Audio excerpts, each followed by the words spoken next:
and it has a lot to do with current events.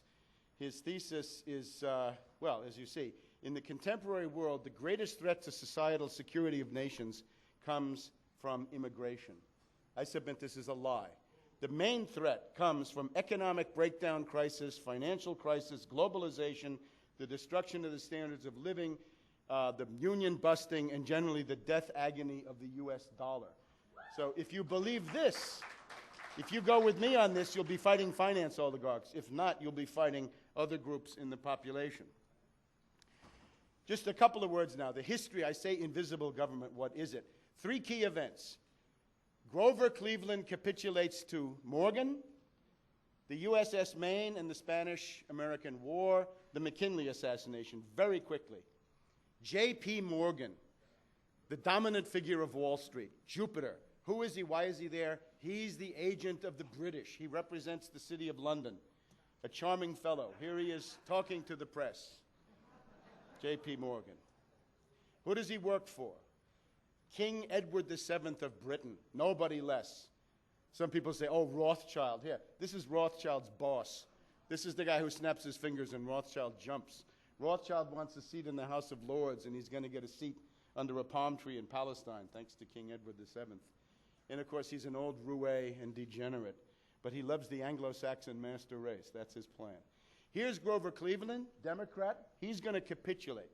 And essentially, the way it works is this. The British organize a run on the U.S. gold stocks in 1895 to the point where Grover Cleveland surrenders to J.P. Morgan, issues these Morgan bonds, and Morgan says, okay, in that case, I'll call off the attack on the dollar. I'll call London, telegraph London, and tell them, stop attacking the dollar so the U.S. can go on. Now, some of you may not have seen one of these in quite a while, but that's a $1,000 bill, and that's Grover Cleveland on there. You can see how much they liked him. This is, of course, pre-9/11. Now, William Jennings Bryan in 1896 was so upset about the Cross of Gold. What is he protesting? He's protesting the victory of Morgan. He's protesting that Morgan has shown that the House of Morgan is more powerful than the U.S. government. That's the issue. If the House of Morgan is more powerful than the U.S. government, they take over, and they have taken over, and that has been the rule ever since. And the president has generally been a puppet since Grover Cleveland, actually before. And there's William Jennings Bryan with his famous Cross of Gold. Now then, of course, we have the Maine, 1898, Havana Harbor, and of course, the Hearst Press, right? What we have today in the media, not new. And here we see them, algunos bin Ladenitos españoles. They're about to blow up our ship with this mine, you see? There they are in their bunker. They're going to blow up the Maine. There's no proof. If you read up here, it says, this picture fixes the responsibility to the satisfaction of the American people. Yeah, that's good, but it's a complete fabrication. McKinley did not want war. McKinley said later on, I didn't want the Philippines. The Philippines caused a tremendous war. So he's forced to do it. And then we get this character, Theodore Roosevelt, the archetypal liberal financier Republican puppet of the House of Morgan. And he's puppet president. One of the main Republican bosses, Hanna, when TR gets the vice presidential nomination, he says, you fools, don't you realize there's only one heartbeat between the presidency and this madman? Madman he was.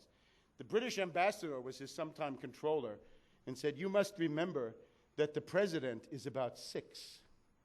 Nothing changes. Now, the trick with Roosevelt is this. The two forces that are united in him are the Confederate intelligence, the Confederate Secret Service, and Wall Street merged. His mother comes from the Bullock family of Georgia, and her brother, this is Theodore Roosevelt's uncle, was the head of the Confederate Secret Service in London, and he put up these commerce raiders like the Alabama, the Shenandoah, the Nashville, destroyed the U.S. Merchant Marine. It hasn't recovered ever since. And that's his father, Theodore Roosevelt Sr., a patroon. In other words, the old Dutch land grants in the Hudson Valley from the 17th century. So he's the personal union of Wall Street and the unreconstructed Confederate Secret Service.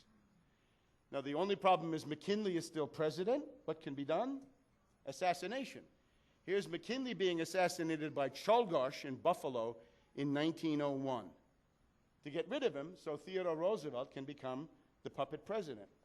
Here's Czolgosz, again, a patsy, mentally disturbed, anarchist, recluse, low-grade subject.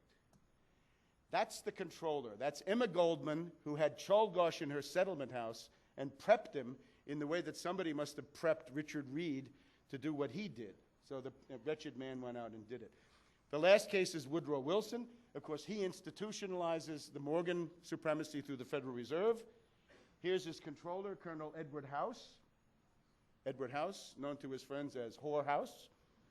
He told Woodrow Wilson what to do. And of course, in 1917, Morgan goes to Wilson, it's a younger Morgan now, and says, if we don't intervene, the British and the French will be bankrupt, I will be bankrupt, you will be bankrupt. So we must attack. So this is the declaration. Totally useless, totally gratuitous, no real reason for the U.S. to be in this. So the U.S. doughboys go into World War I and are massacred in significant numbers. And that's my history, my thumbnail sketch of the invisible government.